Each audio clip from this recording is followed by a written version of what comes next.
Tata. বন্ধুরা দেখতে পাচ্ছেন পিঠালি গুলে নিয়েছি, একটা কড়াইতে দিয়েছি, ভাত কেরালা পুর বানাচ্ছি। আমার কচু পাতা, আপনারা ভাববেন না কচু পাতা, এটা হলো লাউ পাতা। শীতল চিংড়ি দিয়ে বানাচ্ছি। এখন এটা পুর বানাচ্ছি, লাউ পাতার পুর ভাত কেরালা দিয়ে।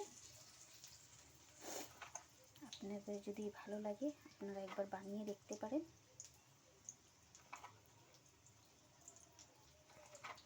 ভালো লাগলে লাইক কমেন্টস করবেন।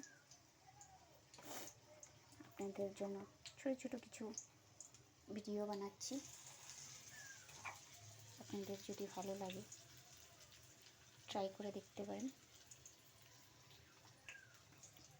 বেশি বানাচ্ছি না, সাধারণ 3টা বানাচ্ছি, এটাই দেখাচ্ছি। এবার বানিয়েছি ভাত কেরালা পুর, লাউ পাতা দিয়ে চিংড়ি শীতল দিয়ে নেড়ে চেড়ে নামিয়ে নিয়েছি, যে দেখতে পাচ্ছেন।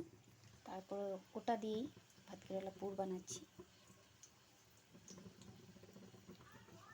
বন্ধুরা আশা করছি আপনাদেরকে ভালো লাগবে, লাইক করবেন। বাই বাই বাই বন্ধুরা।